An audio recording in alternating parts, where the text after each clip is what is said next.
Alright students, so today we are going to study about the meaning of insurance, reinsurance and double insurance. So let's start with the meaning of insurance. So first of all, insurance is a contract between two parties. The first party who takes insurance is known as insured, and the company which provides insurance is known as insurer. So suppose you are taking insurance, you will be called insured, and the company which is giving you insurance policy, that will be known as insurer. Common example you can take of LIC, Life Insurance Corporation.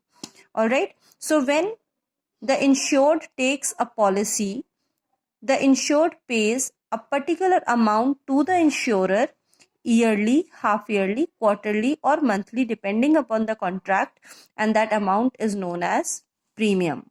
Alright, it is paid by the insured to the insurer.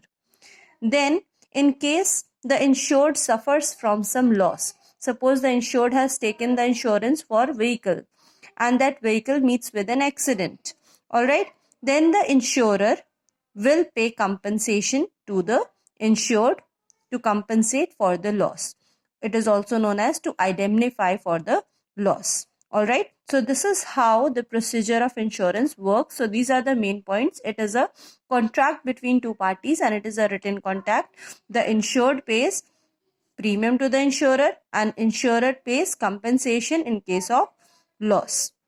Insurance does not prevent risk, because you know that in business there are various type of risks and there is a lot of possibility that those risks may take place. So insurance will not remove the risk, but it will help to distribute the loss of that risk over a large number of people.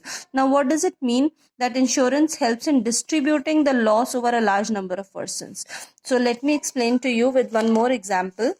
You will understand the phenomena how this insurance works, means how insurance companies they collect the money and how they pay for the loss.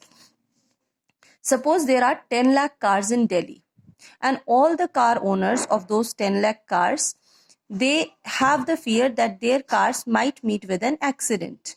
Alright, and therefore what they do, they all get their cars insured, means they pay rupees 10,000 per year as premium to the insurance company for their cars. Alright, so what we have understood by this is the owners of 10 lakh cars are paying rupees 10,000 per month as premium for the insurance that they have taken for their cars.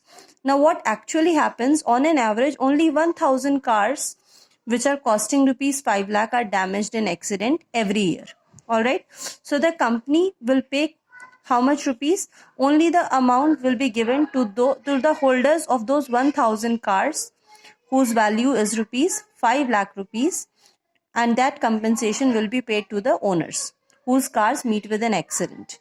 Alright, and whatever amount is remaining that was contributed by the rest of the car holders, that amount will be used by the insurance company to meet its expenses and to earn profits. In this way, the cost of protection against loss becomes negligible, and in this way the loss is shared among so many people. Alright, I hope you have understood it with this example.